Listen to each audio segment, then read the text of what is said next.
et bienvenue sur la chaîne Super Séducteur de Recruteurs. Si vous êtes nouveau, merci d'être connecté, merci de nous suivre depuis le début de l'histoire. Si vous êtes connecté, si vous êtes abonné à la page depuis fort longtemps.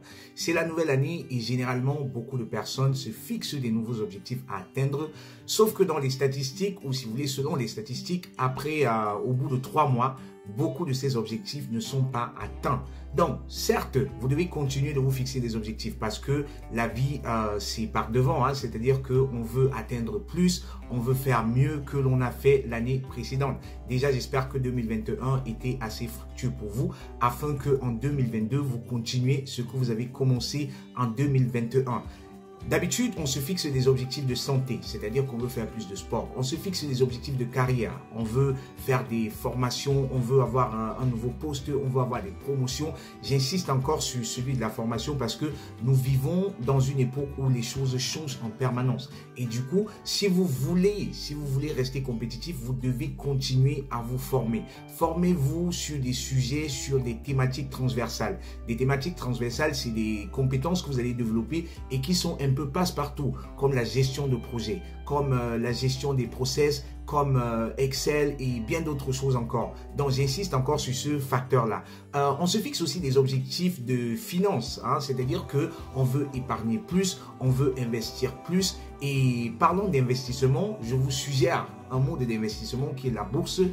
Ça fait bientôt 4 ans que j'investis à la bourse et aujourd'hui, je pense maîtriser les règles du jeu afin d'être capable de partager avec vous toutes ces connaissances, toutes ces expériences et aussi vous éviter les plus grandes erreurs que j'ai commises au début. On se fixe aussi des objectifs de famille. On veut passer plus de temps avec sa famille et dans cette vidéo, plutôt que de vous fixer des objectifs, plutôt que de vous parler de comment se fixer des objectifs, parce que j'ai d'ailleurs fait une vidéo l'an dernier dans laquelle je détaillais toutes les étapes de la fixation des objectifs. C'est-à-dire que les objectifs, ils doivent être smart.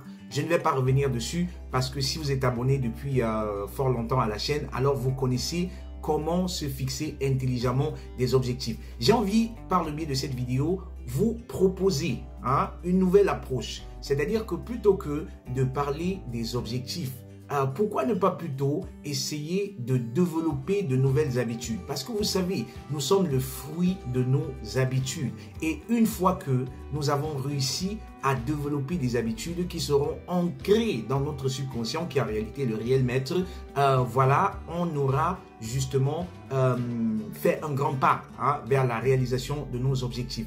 Donc, je pense ici à des habitudes comportementales, comme par exemple être plus courageux. Peut-être que vous êtes quelqu'un qui a peur de passer à l'action. Pourquoi ne pas développer une habitude de courage? Développer une habitude de courage, c'est quoi? C'est planifier des choses et vite passer à l'action. L'avantage de passer à l'action, c'est quoi? C'est qu'il va développer votre confiance et plus de confiance vous aurez, plus courageux vous serez. Essayez plutôt de développer une attitude de courage parce que c'est votre attitude qui va définir votre altitude. Et donc, challengez-vous, sortez de votre zone de confort. Le courage, par exemple, pendant les réunions.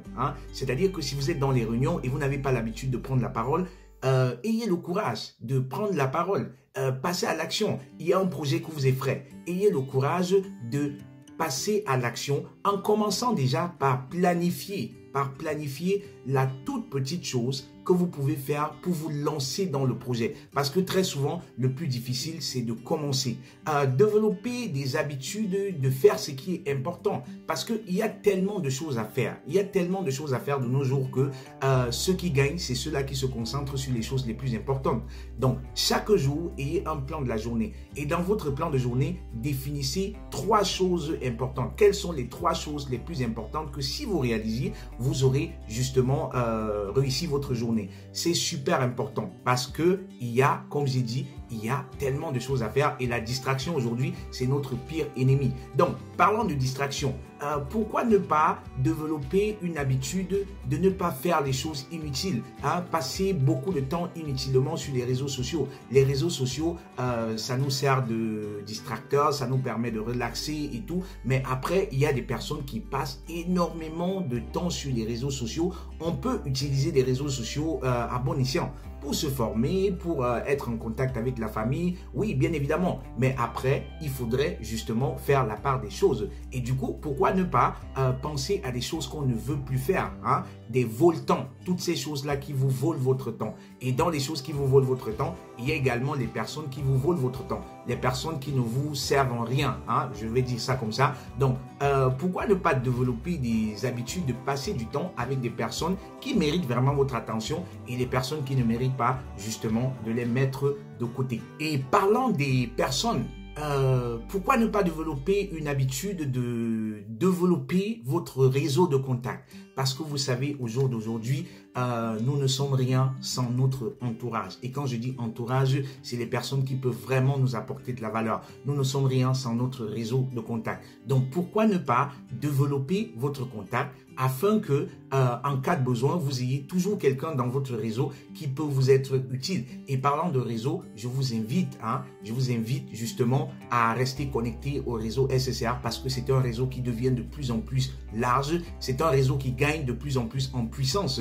Au jour d'aujourd'hui, toutefois que j'ai un besoin professionnel, il y a toujours quelqu'un dans le réseau qui peut me dépanner. Hein? Et pas seulement moi, j'élargis le réseau à tous les membres de la communauté SSR. C'est-à-dire que si dans la communauté, il y a quelqu'un qui avait besoin de quelque chose et que je ne suis pas capable de servir cette personne, forcément, je connais quelqu'un qui peut être utile, hein, et qui peut justement apporter un plus. Donc, développez votre réseau. Le réseau de nos jours, il est encore plus important qu'il y a quelque temps. Il a toujours été important, mais aujourd'hui, on sait, hein, avec la population qui grandit, hein, la population mondiale qui ne cesse de croître, voilà, avec les réseaux, on peut justement avoir des informations que les autres n'ont pas. On peut, en s'assemblant à des personnes comme ça, faire des choses que toutes seules, on ne pourrait jamais parvenir à le faire. Et parlant des choses à faire, pourquoi ne pas essayer des choses que vous n'avez jamais essayé? Ça peut être des loisirs, ça peut être des projets, hein, des projets comme créer une nouvelle entreprise. Peut-être que vous avez un talent. Pourquoi ne pas mettre votre talent à la disposition des autres?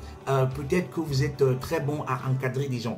Pourquoi ne pas penser à encadrer quelqu'un sous forme de mentoring, sous forme de, je ne sais pas moi trop quoi, de coaching, hein? Mettez vos talents à disposition des autres. Pourquoi ne pas développer une habitude de communication, hein? C'est-à-dire que cela, c'est être en contact avec des gens, c'est apprendre à communiquer efficacement. Quand je dis apprendre à communiquer efficacement, j'entends par là l'empathie, c'est-à-dire être capable de sentir avec les autres, être capable de se mettre à la place des autres, être capable d'être un bon orateur, hein? Bref, faire des choses qui vous manquent et que jusqu'ici, vous n'aviez pas le courage de faire. Donc les amis, je vous souhaite pour l'année 2022 de pouvoir sortir de votre zone de confort, de pouvoir faire des choses nouvelles, de pouvoir faire des choses que vous n'avez jamais osé de faire. Et si vous avez besoin de quelqu'un pour justement vous booster, si vous avez besoin de quelqu'un pour vous accompagner chemin faisant, voilà, je me propose d'être cette personne-là qui jouera le rôle de mentor et j'ai un programme de mentoring que je mettrai justement à votre disposition. Cliquez dans le lien et le but justement c'est de développer en vous des compétences, hein, afin que vous soyez confiant, afin que vous soyez courageux, afin que vous soyez du côté de l'action. Parce que la différence entre les personnes ordinaires et les personnes extraordinaires, c'est l'action. Donc, soyez en action, restez dans l'action, demeurez dans l'action, prenez action dès maintenant parce que le meilleur moment, c'est maintenant. Hein? Portez-vous bien, c'était Constantin pour vous hisser au sommet de votre carrière professionnelle. J'espère que vous avez aimé la vidéo. Si tel est le cas, merci de la partager. Merci de parler de SSR autour de vous. Tu es un SSR, vous êtes des SSR. Je vous adore. Bonne année 2022 à vous et à très bientôt. Ciao. SSR, pour te remettre du chômage et retrouver la passion, la créativité, l'engagement et enfin le résultat. Une seule nouvelle rencontre, tout change dans ta carrière avec SSR.